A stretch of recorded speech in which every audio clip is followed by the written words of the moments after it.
马先生在房顶等你。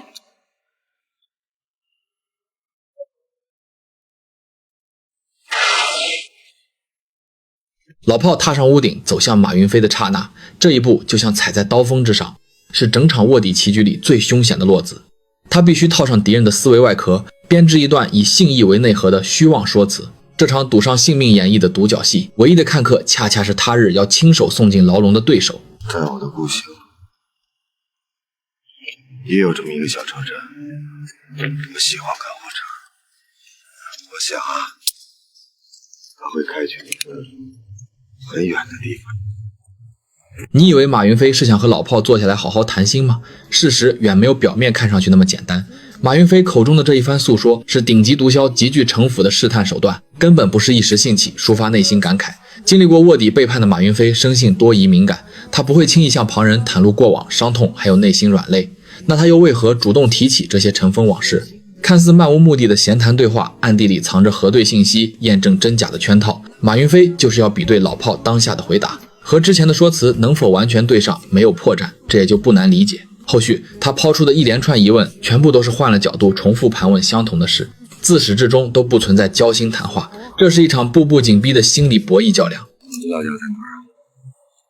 山西平毛地一个古城，为什么去？为了吃饭。很朴素的道理，为了吃饭去当兵。老炮几乎没有半分犹豫，就给出滴水不漏的答复。这套说辞和自身人物设定形成完整闭环。出身平遥乡下贫苦农家的孩子，从小到大没有机会多读几天书。当年选择踏入军营，初衷只求混一口饱饭，心中不存在什么家国大义的崇高理想。这番经历铺垫和如今豁出性命的亡命之徒身份相互呼应，没有半点违和。为什么救我？为了钱。我从来没有过钱，我也不稀罕钱。那你为什么？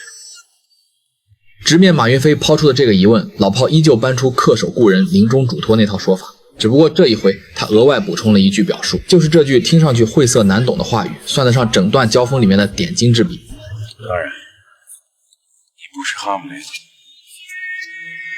你父亲也不是人老国王，他只不过是一个毒枭。他失去的不是丹麦，而是一个毒品王。你觉得我能说出这样的话吗？你父亲希望你尽快离开大陆，别在这儿折腾。在古代啊，你这种人叫做侠客，但在今天，是个罪犯。其实每个人都是罪犯。我答应你的父亲，我对我的战友就是罪犯。我答应了我的战友，我对你父亲就是罪犯。关键看你怎么选择。既然你这么选择了，你就一定要这么做。老炮说出的这番话，本质上是引导听者自行带入处境，每一句听上去都质朴实在。精妙之处在于受众不同，同一段话可以兼顾两种立场，听者会结合自身过往与情绪，自动匹配，契合自身的解读，落到当下这场对峙里。站在马云飞的视角来看，老炮像是恪守了对其父许下的诺言，可真实的老炮从来没有倒向敌方，他内心坚守的始终是并肩出生入死的兄弟，是祖国与人民。这也是这套说辞最精妙的核心，这份根植心底的信念绝非刻意编造，开口之时情绪真挚，毫无破绽，传到马云飞耳中，便是看不出丝毫演戏痕迹的真心话，依托自身真实信仰完成的伪装，才是测谎仪器都难以甄别出的顶级伪装。